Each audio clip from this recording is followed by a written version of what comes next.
Shalom. Before I get started, I want to give all praise, honor, and glory to Yahawah bahasham, Yahawahshi, bahasham, Rawchaa Qadash. It's the brother of Bakala while I'm here with another hopeful, edifying lesson to the elect body of Yahawah bahasham, Yahawahshi. This guy's a professor, a college professor. In the background, the Chinese or Asian looking fella.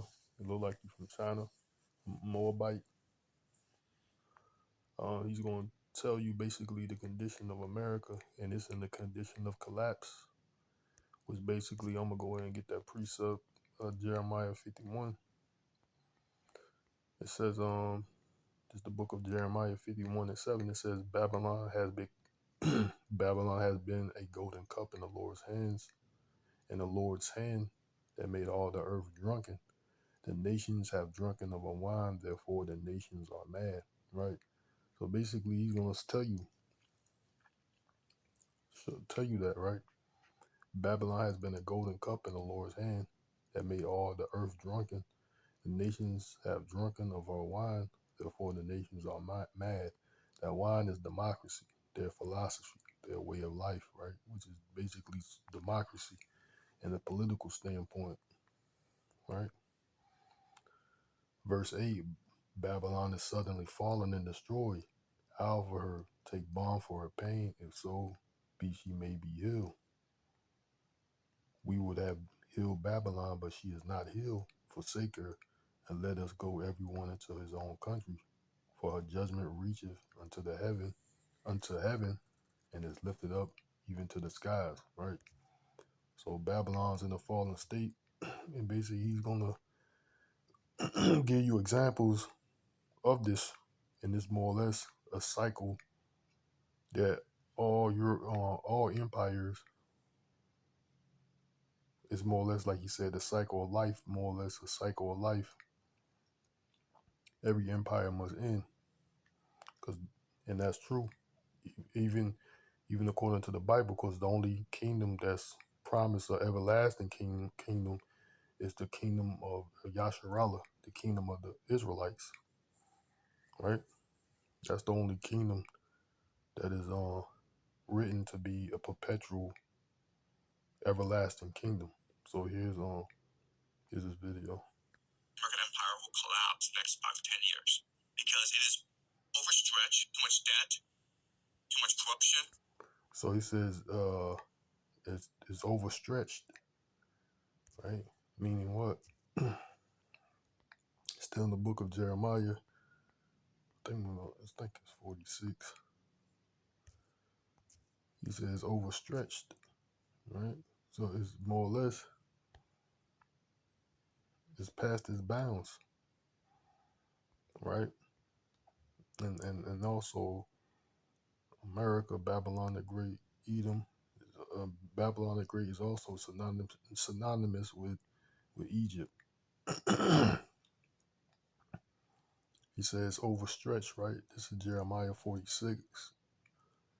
Jeremiah 46:17. It says, they did cry there, Pharaoh, king of Egypt. So like they did cry there, Pharaoh, king of Egypt, is but a noise.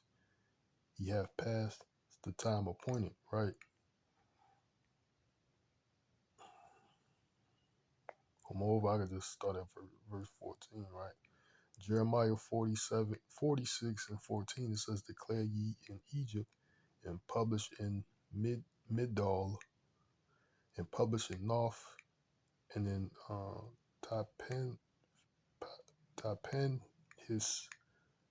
Tapanhis, say ye, stand fast, and prepare thee, for the sword shall devour round about thee.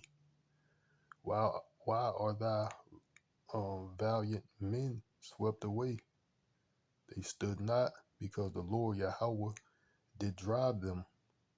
He made many to fall, yea, one fell upon another. And they said, arise, and let us go again to our own people, and to the land of our nativity. from the oppressing sword. They did cry there. Pharaoh king of Egypt is but a noise. He had passed the time appointed, right? So these, basically the king of Egypt, the king of Babylon is just noise, man. He's past the time.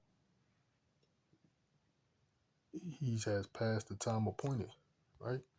Every empire has its cycle to end. And I think what America is already in the 250th year of its existence, and they said that's roughly around the time that a empire falls, right? Over in 200, roughly like 250 years or something like that. So he says it's been long stretched. It's been, you know, it's basically past the time appointed for its destruction. American empire will collapse in the next 5 to 10 years because it is overstretched, too much debt, too much corruption. Well, let's deal with that too. Too much debt, right? Too much debt, too much corruption is past the time appointed. And it's obvious, it's evident, right? This is the book of Habakkuk, chapter 2, verse 3. It says, "For the vision is yet for an appointed time, but at the end it shall speak and not lie. Though it tarry, wait for it, because it will surely come. It will not tarry." Right? It says, "Behold, his soul which is lifted up is not upright in him, but the just shall live by his faith. Yea, also because he transgresseth by wine, he is a proud man, neither keepeth at home, who enlarges his desires as hell, and is as death, and cannot be satisfied, but gathereth unto him all nations, and heapeth unto him all people." Right? America, Babylon the Great, is that great melting pot, right? Verse 6 says, shall not all these take up a parable against him, and a taunting prob against him, and say, Woe to him that increaseth that which is not his. How long? And to him that ladeth himself with thick clay, right? So that's America. They got all these different military bases all over the globe, right? He's in everybody's country and everybody's business. He's taking over lands. Just what happened to Venezuela, for example, just recently. Same thing that's going on with Iran. He's trying to take over their country for a new regime change. Yeah, talks of taking over Mexico, other Latin countries. I think Denmark. I think one of these European countries. He was talking of taking over it. So all these countries. They said, like it says in verse 6, shall not all these take up a parable against them, and a taunting proverb against them, and say, Woe to him that increaseth that which is not his, right? He's trying to take take things that doesn't belong to him. For example, like these other countries in their lands, their natural resources, basically their oil is one of the primary reasons, oil and natural resources like other natural resources like precious metals, gold, diamonds, silver. Things like that. Primarily oil, and to him that ladeth himself with thick clay. Going to that word thick clay.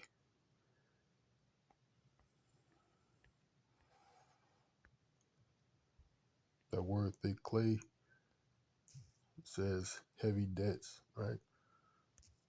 So America is Babylon the Great, which is Egypt, which you're gonna prove that that great city, which is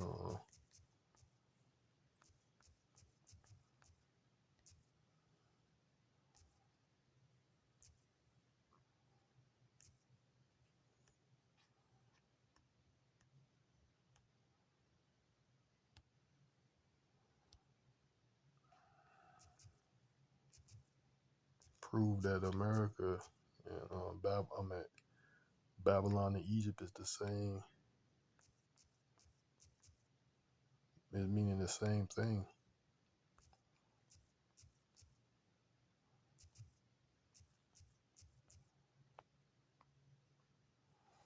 Revelations 11 and 8.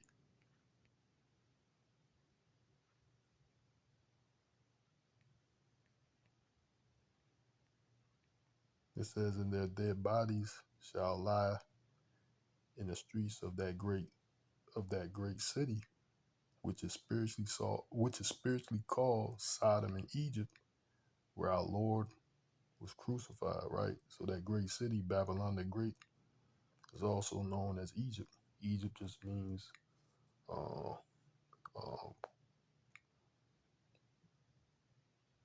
like it says in Second Esdras.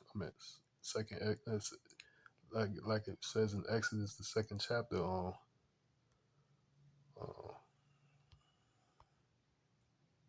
Exodus 20 and 2. I mean, the land of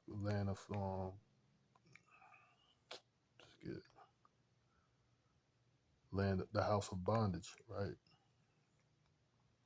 This is Exodus chapter 20 and verse 1. It says, "And the Most High spake all these words, saying, I am the Lord Yahawah thy power, which have brought thee out of the land of Egypt, out of the house of bondage." Right, slavery. Right, that's basically what Egypt means, slavery, the house of slavery for the children of Israel.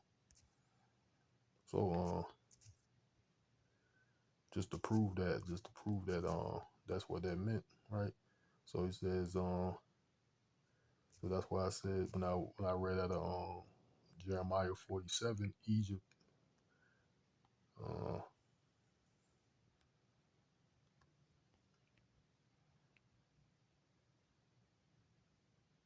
46,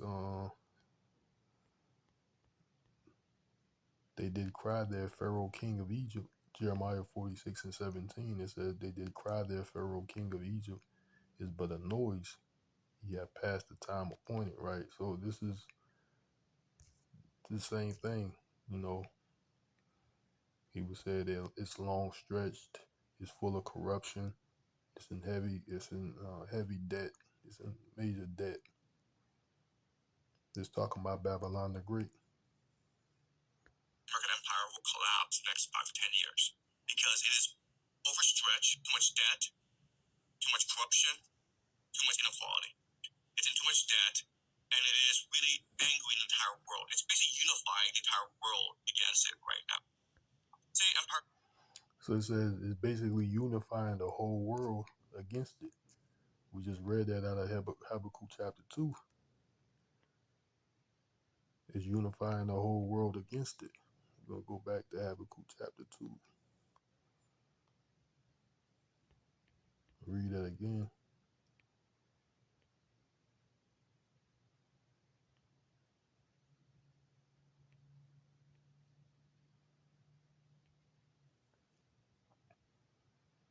Habakkuk chapter 2 and 5, it says, "Yea, also because he transgresseth by wine, he is a proud man, neither keepeth at home, who enlarges his desires as hell, and is as death, and cannot be satisfied, but gathereth unto him all nations, and heapeth unto him all people. Shall not all these take up a parable against them, a taunting proverb against them, and say, Woe unto him that increaseth, that which is not his, how long? And to him that ladeth himself with thick clay," right? "Shall not all these take up a parable against them," right? All these different nations. Verse 7, "Shall they not rise up suddenly that shall bite thee, and awake that shall vex thee, and thou shalt be for booties for them, because thou hast spoiled many nations. All the remnant of the people shall spoil thee, because of men's blood, and for the violence of the land, and of the city, and all that dwell therein." Right, because they spoiled many nations. He says, because of this, he says all these countries are against America. Too much debt, too much corruption, too much inequality. It's in too much debt, and it is really angering the entire world. It's basically unifying the entire world against it right now. Because America's debt, other countries is buying America's debt. China, Japan, and another European country. I can't remember what it is. It might be the United Kingdom. Um, you could look it up, but I know China and Japan is the two major buyers of debt of America, right? And that ties into everything else that America does. All these different, because America basically is dictating how or controlling the global economy. Salakia.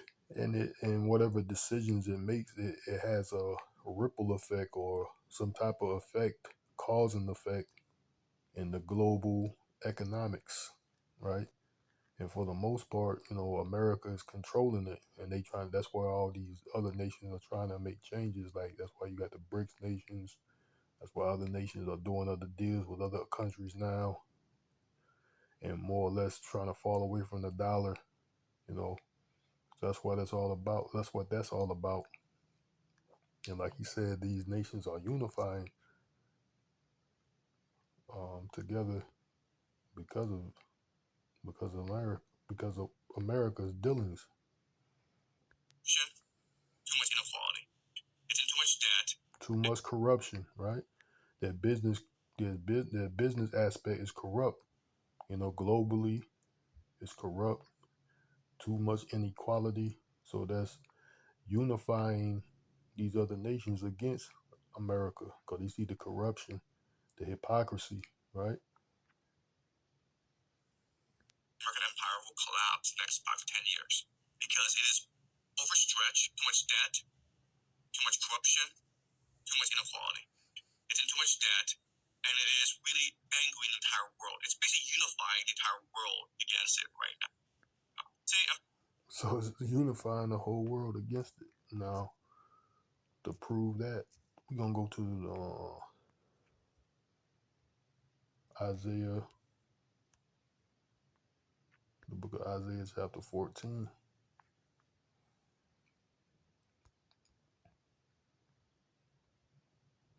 This is the book of Isaiah, chapter 14 and 4. It says that thou shalt take up the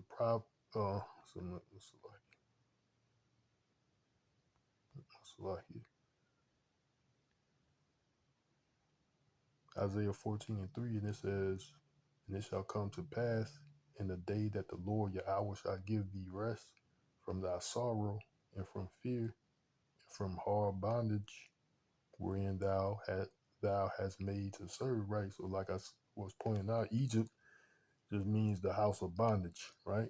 So America, who was the so-called blacks, Latinos, and Native Americans, was caused to serve hard bondage in Egypt. Bondage means that Egypt just means the house of bondage. We was made to serve hard bondage in America, spiritually Egypt, right? So that's basically what it's talking about, right? Isaiah 14. I mean, that's the aspect of the hard bondage in Egypt. Isaiah 14 and 3, and it says, and it shall come to pass in the day that the Lord Yahweh shall give thee rest from thy sorrow and from thy fear and from the hard bondage wherein thou was made to serve, that thou shalt take up this proverb against the king of Babylon and say, how has the oppressor ceased, the golden city ceased, right? So we just read that out of Jeremiah 51. Babylon was a golden cup in the Lord's hand that made all the earth drunken, right? It's philosophy. That's why all the nations are mad. Like he was saying that all these nations are coming against America because it's corrupt, it's heavy debt, it's corrupt business practices, it's in major debt, you know, it's too much inequality. They want to control everything. There's not enough equality, too much inequality, more or less a hypocrisy in the name of this. But they say it's democracy, but it's basically hypocrisy, right?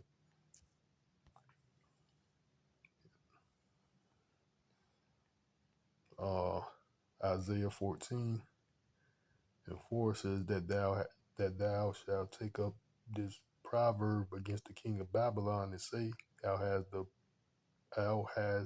the oppressor ceased, the golden city ceased. The Lord Yahawah has broken the staff of the wicked, and the sceptre of the rulers. Right. So who's the wicked? Esau, Edom, the Edomites. They are the wicked, and they ultimately rule the world from Babylon the Great, which is America. Right. Starting from the elites of Edom.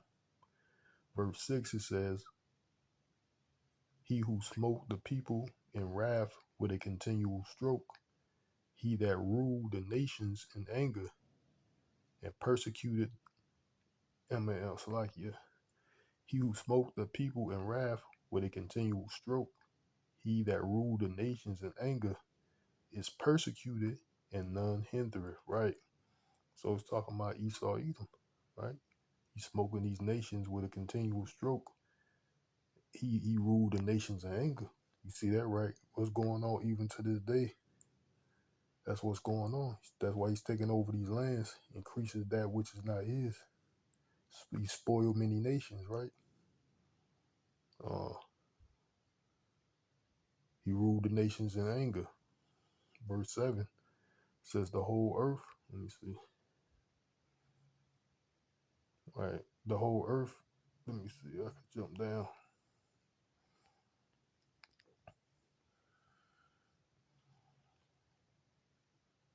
I'll just keep reading. The whole earth is at rest and is quiet. They break forth into singing. Yea, the fir trees rejoice at thee, and the cedars of Lebanon, saying, since thou art laid down, no feller is come up against us. Hell from beneath is moved for thee to meet thee at thy coming. It stirreth up the dead for thee, even all the chief ones of the earth. It had raised up from their thrones all the kings of the nations, right? So that's basically what he was talking about, right? He says all these nations are against America, right? Hell is stirred up. The Lord is stirring up these nations to go to war with Babylon, right? He's causing these nations to gather together. He's stirring them up to come against Babylon. Labs next 5 to 10 years because it is overstretched, too much debt. American empire will collapse next 5 to 10 years because it is overstretched, too much debt, too much corruption, too much inequality. It's in too much debt, and it is really angering the entire world. It's basically unifying the entire world against it right now. Say empires last around 200 years, and so we are now in the twilight of the American empire. Said normally empire lasts 200 years. It's already 250 years of America's empire, right? So, like it says, he's past the time appointed. I think that's what they were saying. Empires collapse after 2,000 years.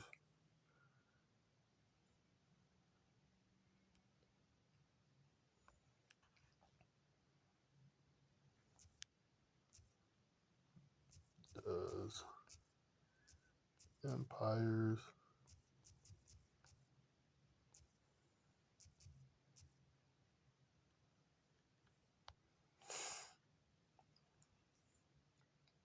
Yeah, it says the idea that empires collapse after exactly 250 years is a popularized historical theory rather than a fixed law, right? So, in theory, you know, due to his due to history, right? While many major empires have lasted roughly 10 generations, approximately 2,050 years, historical data shows significant expectation that both exceed and fall short of this time frame, right? But nonetheless, so while many major empires have last roughly 10 generations, right? So it's through history. It says cycle of life. Look, let's see. I'm gonna go down here because he's gonna mention something like this. He says the fate of empires, theory. He says this concept originated from 1976 essay The Fate of Empires by British General Sir John Gloob. He analyzed approximately 3,000 years of history and identified a reoccurring life cycle for superpowers, right? So he's basically going to say that, that it's a cycle, man. You can't do anything about it. And basically, it's faith, it's predestination, because it's everything is written. Everything, there's no such thing as uh, freedom of choice, so to speak. Everything is pre-written to go according to how it's going, right? It's predestined to happen, right? And the other thing that we know is you can't actually stop the decline of empires. So Oswald Spengler, who is a German theoretician, he argues that we are human beings and we have natural life cycles because we're organisms. Well, societies are the same way, where empires, they will be born, they'll rise, they'll die. And it is a good thing because that's what allows for constant human innovation. Do you think that will happen in my lifetime? I'm 30 years old, 33 years old. It may happen in everyone's lifetime. It may happen in the next 5 or 10 years. We are seeing. Do you think that's going to happen in the next 5 or 10 years? I think there's a very strong possibility. And if that is to be the case, what would you give me as advice as a 33-year-old? What actions should I be thinking about taking now, based on what you know about history, to make sure that, it's not too bad for myself? I guess I'm asking this question in light of you predicting that there might be a collapse of the sort of Western or the American empire. And in such a scenario, I was wondering what it would look like to be an American. And is there a solution or a course of behavior one should take in such a scenario? But I guess that's the key question, which is, if the US empire does collapse, how does American life change or Western life change? Okay, so one theory that's very important to understand is something called Hermetic philosophy. And Hermetic philosophy is what underpins Plato's Allegor of the Cave. And Hermetic philosophy comes from Egypt. So he said this philosophy, Hermetic philosophy, whatever he said. Hermetic, I think that's what he said. Hermetic philosophy comes from Egypt, which is another indication. Hermetic philosophy, it comes from Egypt. This is another indication that what this place is. Let me see what hermetic is. Hermetic is another indication this place is Egypt, spiritually Egypt.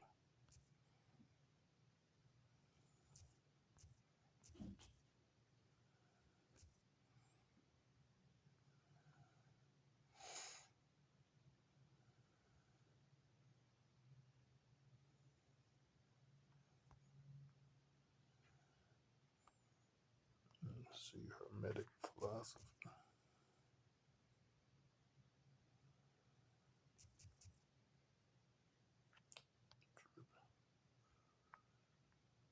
Hermetic philosophy is an ancient esoteric and spiritual tradition based on writings attributed from the mystical sage Hermes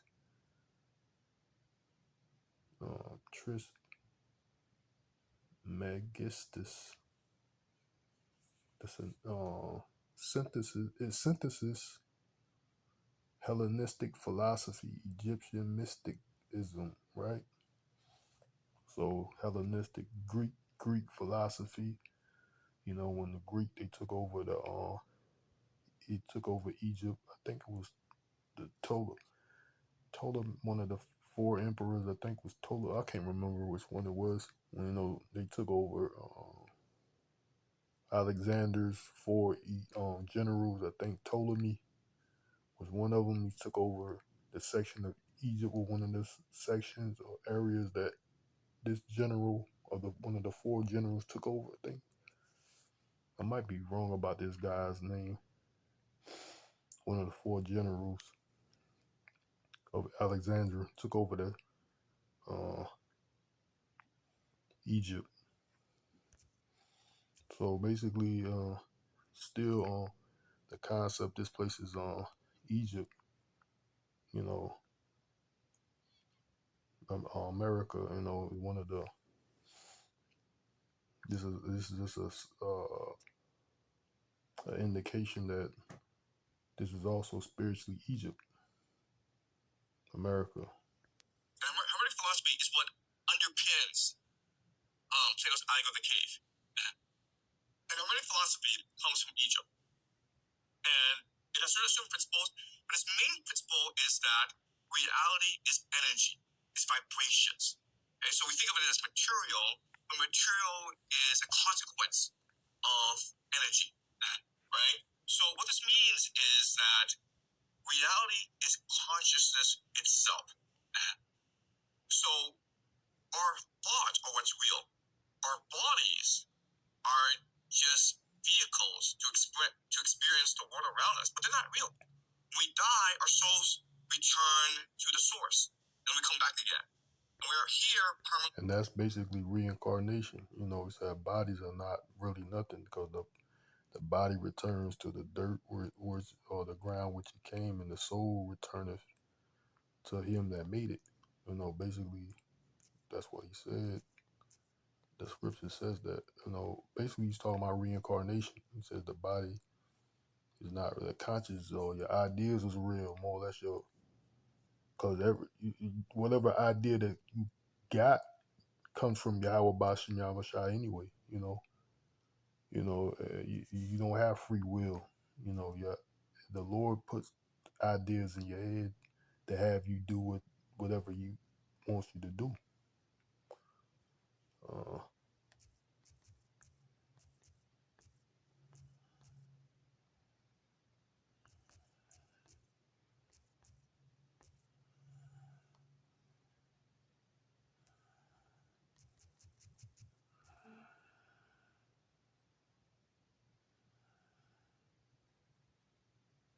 might be dust.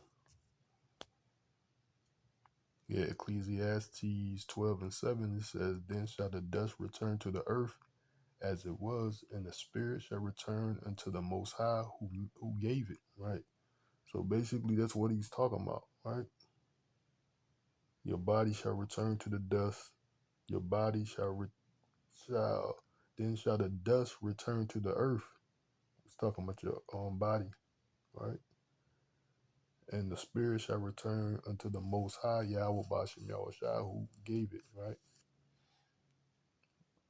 Return to Yahawah, right? So that's what he was saying. And basically that's reincarnation. Basically that's what he was explaining. It's reincarnation, right? Is energy, it's vibrations. Okay, so we think of it as material, but material is a consequence of energy, right? So what this means is that reality is consciousness itself. So our thoughts are what's real. Our bodies are just vehicles to experience the world around us, but they're not real. When we die, our souls return to the source, and we come back again. And we are here permanently in order to experience things we cannot experience in the spiritual world, because the spiritual world is not material. So what's really important is to appreciate that every one of us is part of the source. And so if we think about the totality of things, we can only become despondent. The American Empire will collapse. So basically that was the video. The American Empire will collapse. He's giving a thumbs up. And that's exactly what's happening. American Empire will collapse, but that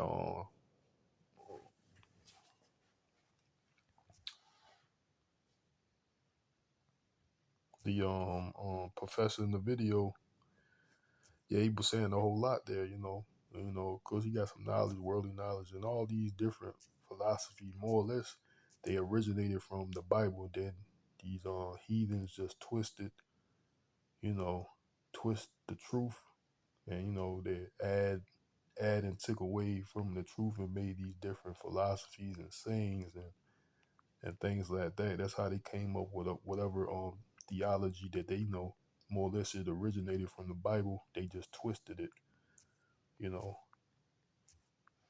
twisted the knowledge and wisdom of the Bible and the story of the Bible, and they made their own way about it. So basically, yeah,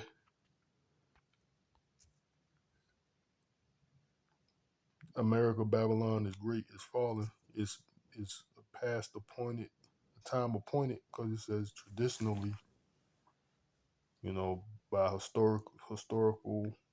historical empires, roughly 250 years is the expiration date, and there's no other. According to the Bible, there's no other nation that is promised an everlasting kingdom but the kingdom of Israel. So, like he said, all empires is basically has an expiration date, and that's according to the Bible. Because there's no other like the statue of Nebuchadnezzar or whatever that statue in Daniel's, the book of Daniel's, that that depicts the Babylonian Empire, the Medo-Persian, the Greco-Roman, and we at the 10 toes of the Greco-Roman Empire, which is America, Babylon the Great, NATO, and the EU, which will be destroyed, broken, and collapsed, and everlasting empire or everlasting kingdom will reign on earth forever and ever, which is the kingdom of Israel. Yasharala, right? So I'm gonna end it off there. I hope it's edifying to the elect. I want to say, call her Layim La, Yahawah, bahasham, Rawchaa Qadash, Shalom to the next time. Yahawah Ratazah, which means Lord willing. Why, bye, bye.